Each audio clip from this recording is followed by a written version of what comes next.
Irene Montero, y es una de nuestras mejores representantes y es un orgullo que estés aquí.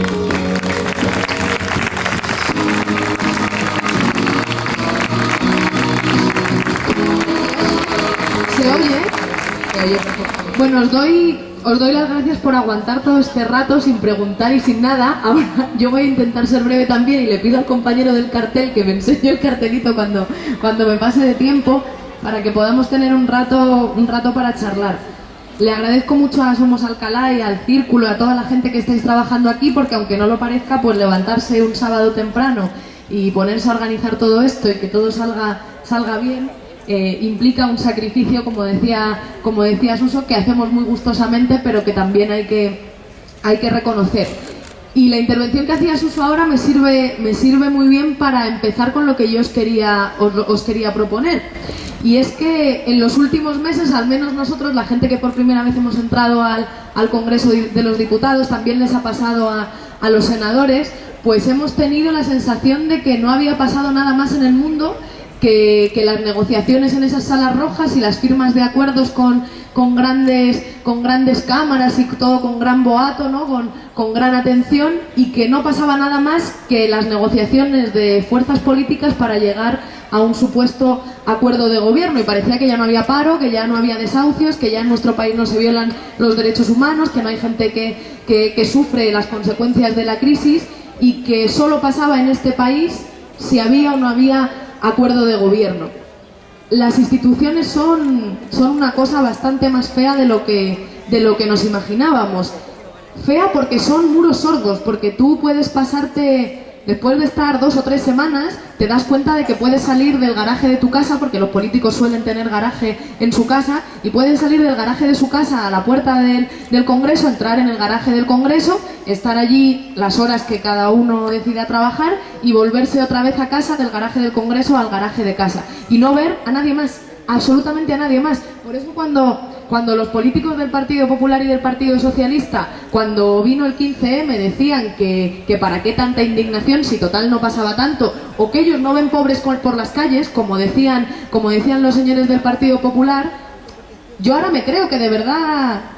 se lo creyesen lo que estaban diciendo, que no mentían, que el problema en nuestro país no es solo que hayan sido mentirosos, sino mucho más grave, es que estaban tan distanciados de lo que estaba pasando que se creían lo que decían cuando decían que bueno, que un café no es tan caro, que bueno, que en este país no hay nadie pasándolo mal, que total, eso de que te desahucien será porque ya has hecho tú algo malo, que justifica que te desahucien porque a la gente decente no la desahucian.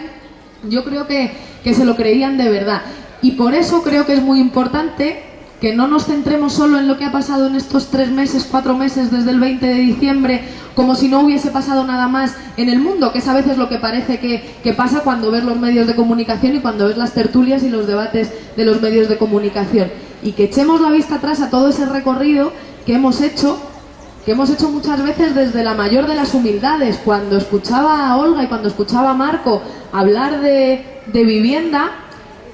no podía evitar emocionarme, porque yo a Olga no la conocía, pero no hace falta más que la mire a los ojos para saber que se está creyendo lo que dice. Y a Marco le conozco desde hace muchos años, inventándose en las calles, cuando éramos 4 en los desahucios, inventándose todas esas artimañas que hemos ido generando la gente corriente para evitar que un desahucio se produjese cuando no había alternativa habitacional. Ahora es muy evidente para cualquier medio de comunicación que es una violación de los derechos humanos que se desahucie a alguien cuando no tiene alternativa habitacional. Pero hubo un tiempo en 2010 y hubo un tiempo en 2009 y hubo un tiempo en 2011 donde esto no era normal, donde no era normal pensar que las violaciones de derechos humanos había que combatirlas, donde la gente miraba a un desahuciado y pensaba que habría sido su culpa. Y entonces había personas que desde la mayor de las honestidades y desde el máximo esfuerzo, con muy pocas recompensas, porque entonces no se paraban tantos desahucios como ahora y entonces no habíamos descubierto tantas estrategias como ahora, pues se juntaban y, como decía Suso, nos mirábamos y decíamos, bueno, pues a ver, un abogado como Rafa, que sabía al principio un poquito de hipotecas y ahora 7 años después pues es uno de los mayores expertos en materia de hipotecas, pero a base de esfuerzo, a base de trabajar y a base de ir, pues bueno, poquito a poco a una sucursal a ver si convencíamos a un banco de que no desahuciase a una familia que tenía 2 menores, ¿no?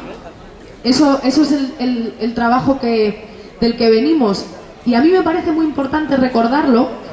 Porque como las instituciones te pueden comer tan rápido, creo que una de las cosas más importantes que tiene que hacer un votante cuando piensa en qué representantes va a tener es mirarles a los ojos. Si a veces no hace falta escucharnos, ni siquiera las propuestas que tenemos, que están en el programa y se pueden leer, mirad a los ojos a la gente que os habla. Yo de lo que más orgullosa me siento es de ver a mis compañeros de Podemos, a muchos de los cuales les conozco desde hace mucho tiempo, cómo les siguen brillando los ojos cuando hablan de las injusticias que se cometen en este país. El día que nos dejen de brillar los ojos, por favor, sacadnos a patadas de los puestos de representación en los que estemos, porque ese día ya no seremos gente válida para representar a la gente. Cuando se te olvida de dónde vienes, cuando se te olvida quién es la gente a la que tú debes representar y estás más preocupado de agradar a un dueño de una gran eléctrica que a la gente que te ha votado, entonces por favor sacadnos a patadas. Y creo que eso es lo más importante que tenemos que hacer. Como decía Óscar Guardingo, que es uno de los senadores que están en Podemos, en el Senado, viene de Barcelona,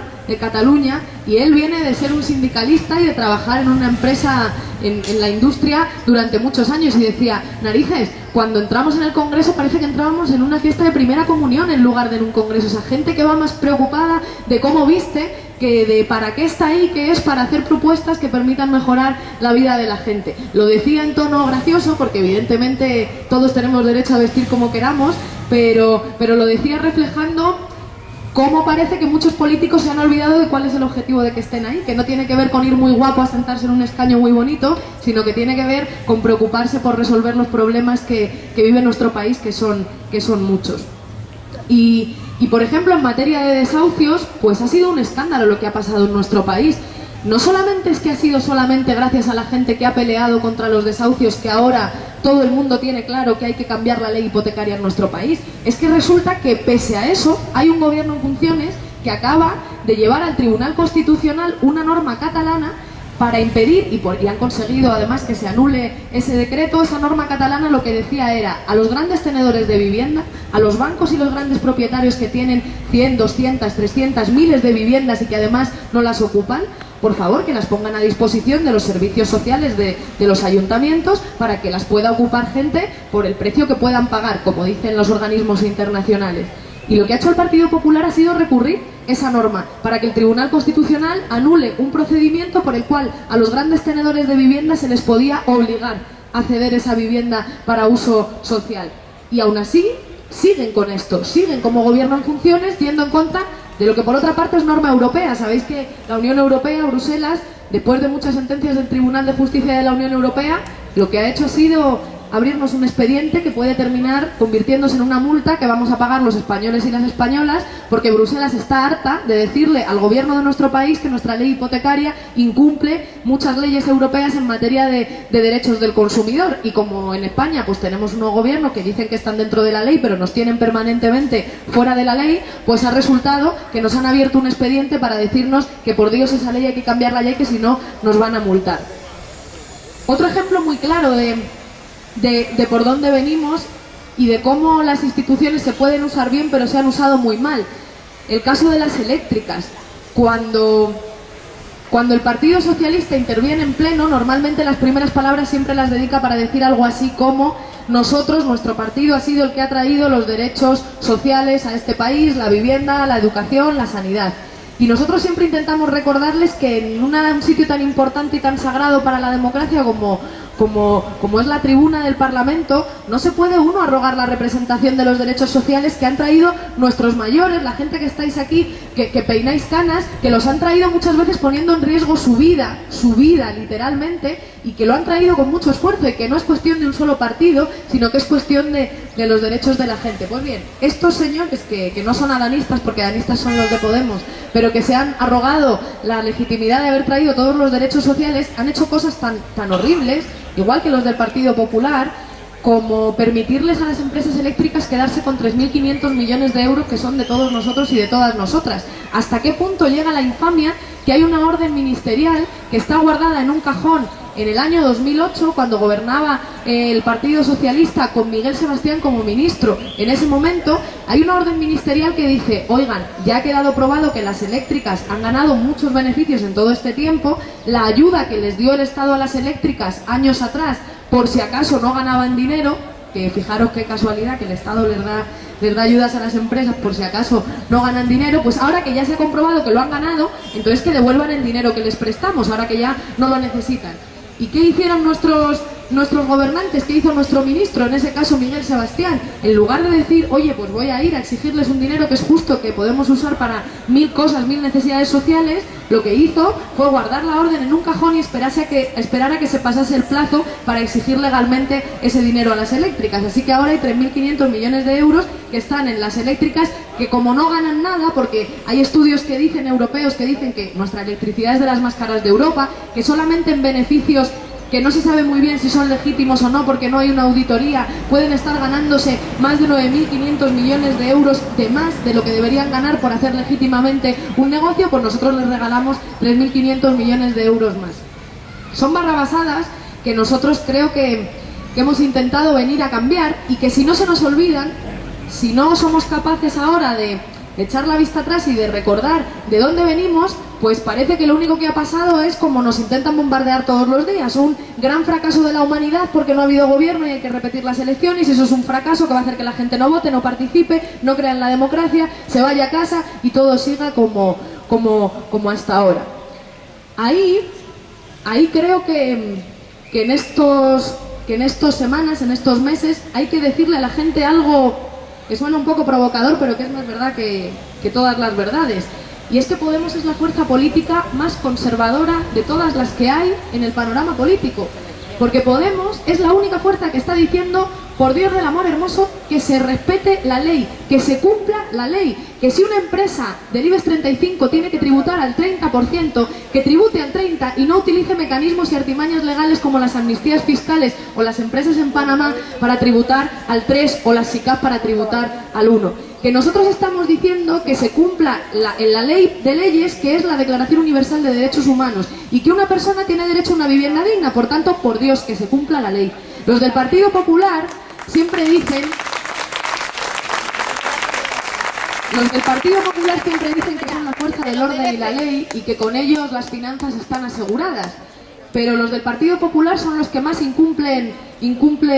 todo eso. Primero, viven permanentemente fuera de la ley, entre otras cosas porque se lo pueden permitir, porque un pobre, una persona humilde, una persona trabajadora no se puede permitir vivir fuera de la ley. Si una persona humilde intenta no tributar lo que tiene que tributar, a esa persona va a llegar a Hacienda y le va a decir, usted tribute lo que tiene que tributar. Si una persona humilde quiere saltarse la ley y quiere hacer cualquier tipo de ilegalidad, va a llegar un cuerpo de seguridad del Estado, va a llegar una administración pública y le va a decir, usted dentro de la ley. ¿Quién puede permitirse vivir fuera de la ley? Solamente los privilegiados, solamente los poderosos, solamente el señor Soria, que puede coger y decir, como tengo mucho dinero y además soy ministro, pues cojo, me llevo mi dinero en un paraíso fiscal porque total nadie se va a dar cuenta. Y si alguien se da cuenta y entonces resulta que lo tenemos que volver a traer el dinero a España, ya tengo un colega ministro que me hace una amnistía fiscal, yo me siento en el mismo despacho, en la misma reunión en la que se va a decidir a quién aplicar la amnistía fiscal, y ya le pido yo, señor Cañete, que le haga la amnistía fiscal también a mi mujer. Todo esto presuntamente, pero no sé si alguien se cree que tantas y tantas cosas pueden ser todas mentiras, ¿no? Todas no pueden ser mentira, parece. Insisto en esa idea porque nos llaman de todo, nos llaman antisistema y sobre todo cuestionan nuestra voluntad de algo así como de querer destruirlo todo.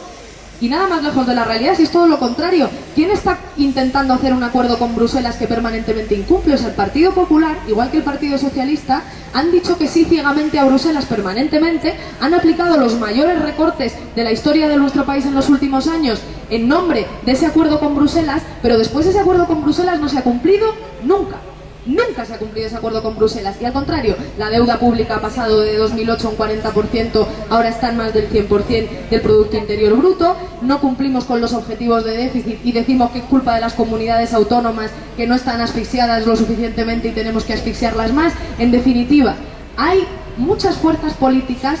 que hablan en nombre de la ley, pero para incumplirla permanentemente, y sin embargo hay una fuerza política que dice, aquí la paradoja, que cumplir la ley y hacer cumplir la ley se ha convertido en revolucionario. Se ha convertido en revolucionario en nuestro país decir, oigan, respetemos los derechos y las leyes conquistadas por los trabajadores y las trabajadoras. Se ha cumplido en revolucionario decir, hay una Declaración Universal de Derechos Humanos que tiene que regir todo el ordenamiento jurídico de nuestro país, que no se puede desahuciar, que no se puede privatizar la vivienda pública, que no se puede privatizar la sanidad, la educación. Somos la fuerza política más conservadora, la que quiere que se conserven los avances democráticos que no han sido, por otra parte, resultado del trabajo de los privilegiados, sino del resultado de la gente humilde. Y eso creo que hay que repetírselo a todo el mundo, porque si no vamos a seguir gobernados por bandidos que precisamente viven de vivir permanentemente fuera de la ley.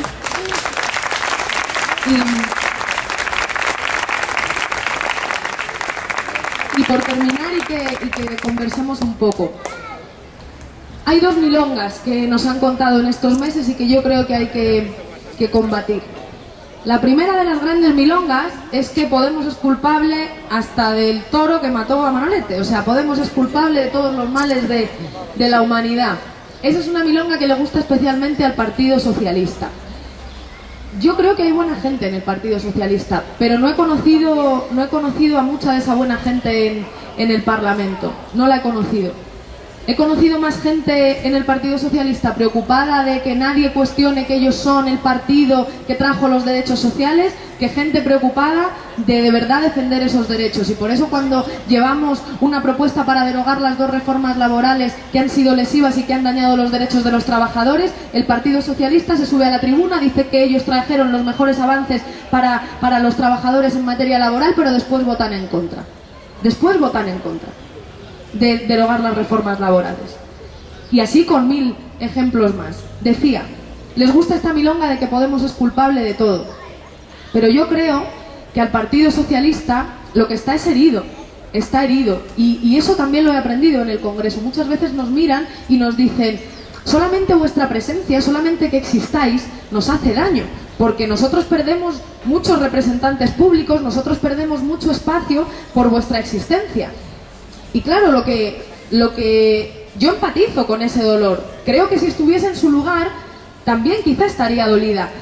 Pero no les dolemos nosotros, les duele la democracia, les duele que haya 5 millones de personas que han votado a Podemos y que están muy desencantadas con el Partido Socialista. En realidad les duele su propia historia. Les duele que ellos han sido capaces de traicionar los principios más básicos de defensa de los derechos de la mayoría, y por eso tanta gente ha decidido probar otra cosa diferente. Y les duele que haya 5 millones de personas que nos hayan dejado en una relación de igual a igual con el Partido Socialista, que nunca les había pasado. Y creo que eso es importante que lo entendamos, sobre todo para tratar con respeto a los compañeros y compañeras que siguen apostando por el PSOE,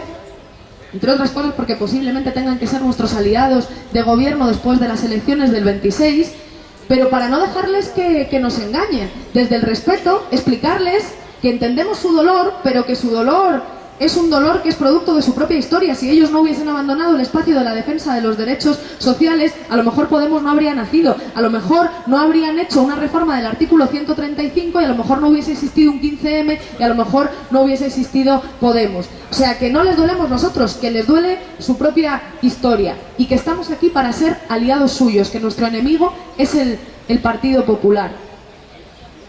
Pero que tampoco nos cuenten milongas, que sabemos las cosas malas que han hecho los del PSOE y no se nos van a olvidar, porque la memoria es muy importante para no repetirla, no para echársela en cara, sino para no repetirla, porque es dolorosa para la gente, no para los dirigentes de ningún partido. La segunda gran milonga, esta ya está más extendida por todo el mundo. Esta es la milonga que dice que no hay acuerdo entre fuerzas políticas diferentes para formar gobierno, es un absoluto fracaso. La democracia entera ha fracasado, no los partidos, la democracia entera ha fracasado. Por supuesto, los políticos han fracasado todos, no deberían volver a presentarse ninguno. Y entonces mejor que ya ni votemos, porque ¿para qué votar? Porque total ya votamos el 20, ya no volvamos a votar ahora, castiguemos a los políticos. Y de paso que todo siga su curso como quieren los que no se presentan a las elecciones. Yo ahí creo que el fracaso es el de los poderosos, el fracaso es el de los que mandan sin presentarse a las elecciones, que no han conseguido la cosa que han dicho por activa y por pasiva en los mentideros de la política, pero también en los medios de comunicación, que era: queremos un gobierno de gran coalición. Queremos un gobierno de gran coalición, queremos un gobierno que no ponga en juego que yo puedo seguir teniendo un teléfono a mano con el que llamar al presidente de gobierno o al ministro de turno a decir lo que quiero que pase. Ese ha sido el fracaso. ¿Fracaso es que diferentes fuerzas políticas a las que se les ha votado con programas diferentes intenten dialogar y no lleguen a un acuerdo porque una fuerza o la otra cree que no puede ceder más? Pues es que si eso fuese un fracaso, que no haya partidos políticos, nos presentamos todos en un mismo partido, con un único programa y así ya veréis cómo no hay acuerdo. No hay acuerdo ni democracia, por otra parte. Claro, es normal que no haya acuerdo cuando lo que nos están proponiendo a nosotros nos proponían traicionar de arriba abajo todo nuestro programa. Y fijaros que nosotros hicimos cesiones y estuvimos abiertos al diálogo y fuimos la primera fuerza política que dijo que no sea Mariano el presidente, que sea Pedro Sánchez. Y Mariano dijo, habéis hecho esta propuesta, pues vale, me retiro y ya no aparezco más hasta que haya elecciones. Pero claro, a pesar de haber intentado hacer cesiones, a pesar de haber intentado llegar a acuerdos, que es verdad que para eso hay que ceder, una cosa es ceder y otra traicionar, otra doblar la rodilla.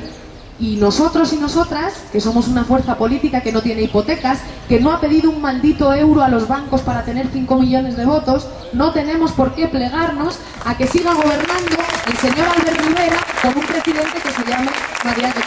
Pedro Sánchez. No lo tenemos porque no hemos venido para eso, no hemos venido para esto. A lo mejor dentro de un tiempo tenemos muchas hipotecas, no lo sé, yo deseo que no y trabajaré para que no sea así, pero a lo mejor dentro de un tiempo pasa, nos hemos acostumbrado a la vida parlamentaria, ya entonces no serviremos para nada y nos vais a dar pa'l pelo. Pero de momento no tenemos esas hipotecas y no teníamos ninguna necesidad de plegarnos a los intereses de los poderosos. Por tanto, el fracaso será fracaso suyo. Yo creo que para la mayoría de la gente esta segunda vuelta es una oportunidad. Fijaros que desde que nacimos dijimos, nosotros hemos nacido para ganar las elecciones generales. Y cuando llegan las elecciones generales, hombre, tenemos un resultado que nadie se esperaba. En noviembre habían dicho todos los medios de comunicación y las encuestas que estábamos más muertos que muertos. Y resulta que somos la tercera fuerza. La tercera fuerza en el conjunto, porque si vamos viendo territorio por territorio, vemos que el proceso histórico de cambio avanza imparable y que los territorios donde normalmente siempre empieza antes el cambio, ahí somos segunda o incluso primera fuerza, como pasa en la Comunidad de Madrid, ¿no? Y decía esto porque entonces nosotros decíamos,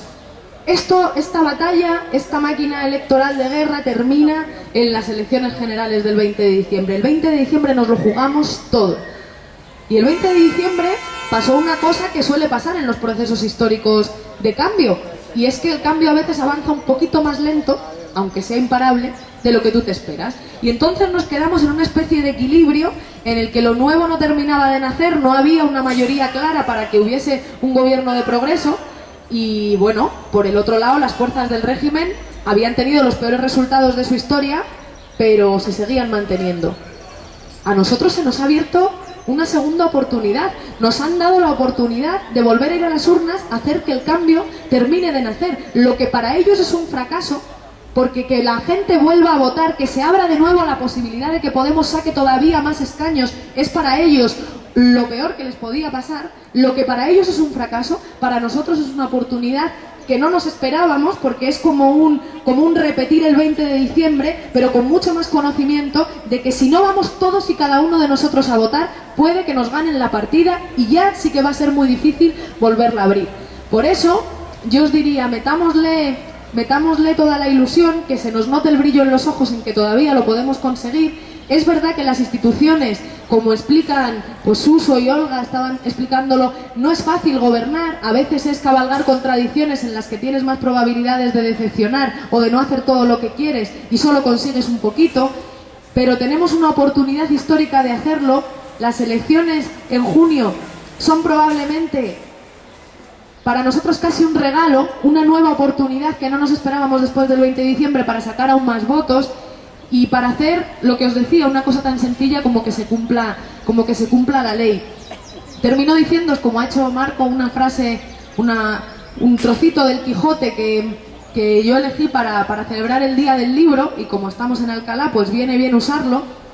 Le decía Don Quijote, el ingenioso hidalgo, a Sancho Panza: no es tiempo para pesimistas y añorantes, amigo Sancho, así que mira al frente, espolea y cabalga. Y cabalguemos, porque tenemos un mes y medio hasta las elecciones, tenemos que cabalgar, mirar al frente, sonreír mucho, recordar que estamos todavía con la voluntad intacta de ganar y que a lo mejor lo que nos faltó un tantito así por conseguir el 20 de diciembre, lo conseguimos el 26 de junio. Así que espolea, cabalga y adelante a ganar estas elecciones.